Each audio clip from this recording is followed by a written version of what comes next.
عربي مسكن وهوى، وفي سماؤها روح العروبة، ومن ينابيعها تروي ظمأ القلوب.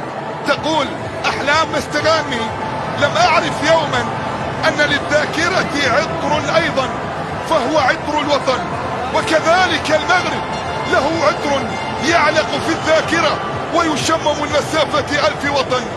المغرب في هذا اللقاء ومن خلال مباراة اليوم في مواجهة بلجيكا يسعى بكل تأكيد للوصول إلى الدور القادم، ويعلم تماما بأن بوابة العبور تكمن في مواجهة المنتخب البلجيكي، ويدرك أيضا بأن لقاء اليوم يجب أن لا يقل أبدا عما كانت عليه الأمور في المواجهة الماضية أمام المنتخب الكندي. الكرة بمحاولة أولى لكن أيضا سهلة تصل عند حارس المرمى تيبو كورتوا. اليوم يظهر في مواجهة المنتخب المغربي غالي جدا، وبعد ذلك عرضية داخل منطقة الجزاء، لكن كبير بالنسبة لألدرفايلد كأكثر لاعب تاريخي في المرحلة المقبلة، وثلاث نقاط تقربه من إنجاز عام 86 الذي فات في المقدمة كيفن دي بروين وإيدن هازارد ويوسف النصيري الذي يبدأ أساسيا.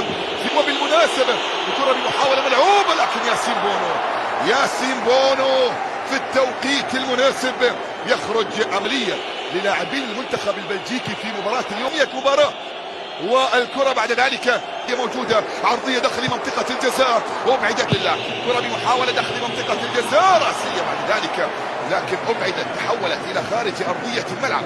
ركنتسل يلعب مباراة الدولية رقم 109 وبداية أحداث اللقاء أمامية ملعوبة لكن 18 في روسيا، ويستمر أيضا بالكثير يلعب لنادي الوحدة. كرة بمحاولة لكن أيضا صافرة موجودة من حكم المباراة سيزر راموس. خطأ هازار يتركها إلى كيفن دي بروين، محاولة ملعوبة داخل ملعوبة عن طريق ثورغن هازار، رأسية وإبعاد في جهة ملعب المواجهة. الله على الحضور المتفرج في استاد دوسيل. كرة بتسديدة اصطدمت، تحولت إلى خارج أرضية الملعب. ركنية 0 في المباراة الأولى أمام منتخب بولندا، كأس العالم اللي فتح عيون العالم على رمي خارج مباريات الدور الثاني بحضور محمدي. ملعوبة داخل منطقة الجزاء، رأسية من باتشواية لكن كرة على ليستر سيتي، وهنالك قاضية بالخطر.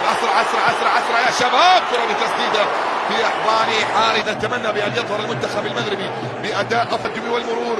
مر سفيان لا زالت مستمرة، يسقط في أرضية الميدان. صافرة موجود مثلت المنتخب المغربي وكانت أيقونة. عادت من جديد، تسديدة تأتي من مسافة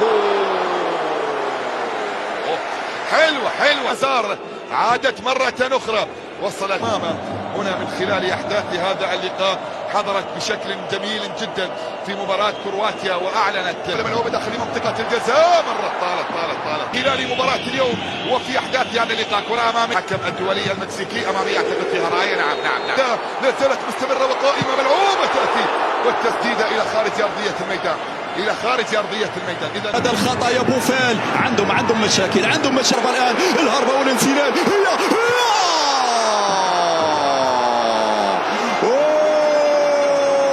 يا حكم دي برويني، حذري من دي برويني. يلعبها داخل منطقة الجزاء، مرير لأشرف حكيمي كان قريبا فيها من الانطلاقة والمرور. الرابط يبحث عن التقدم. صافرة موجودة بلجيكا. محاولة ملعوبة أمامية طالت على باتشواي في هذا اللقاء. كرة في الجهة اليسرى مغربية.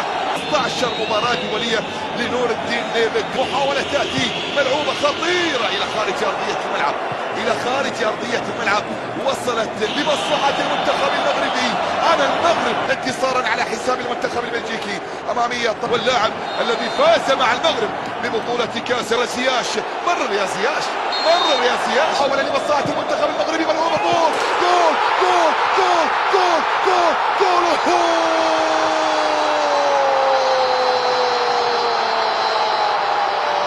حكيم الحكم اتخذ قراره.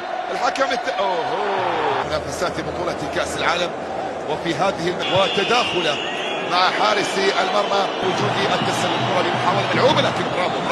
وصلت إلى حكم زياش يسدد لكن في أحضان حارس المرمى تيبو كورتوا.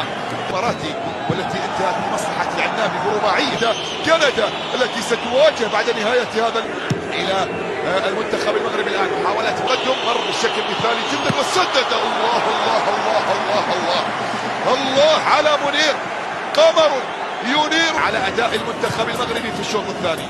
وأمام أشرف حكيمي كرة بمحاولة رأسية لكن بعيد عن طريق توركن هازار، لكن بعد ذلك البرتغال وانضمت إليه السعودية. كرة بمحاولة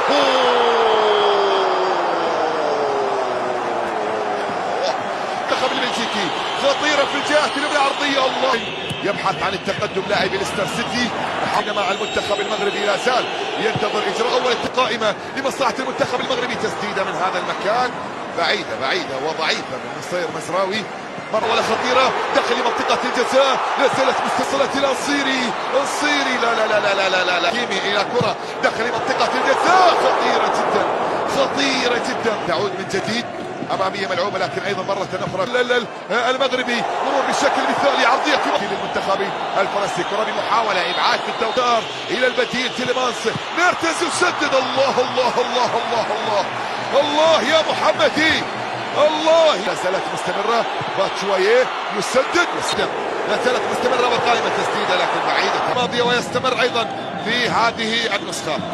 يستعد الآن كرة بمحاولة ملعوبة، لكن أيضا كرة بمحاولة مغربية ملعوبة مباشرة. جول جول جول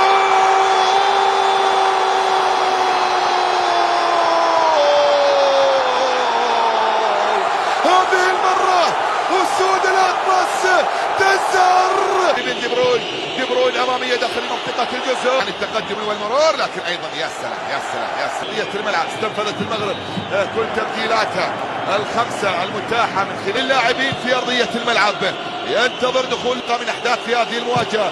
كرة عرضية اصطدمت تحت كرة ملعوبة داخل المنطقة رأسية، مرت مصلحة المنتخب المغربي إبعاد الكرة والمحاولة.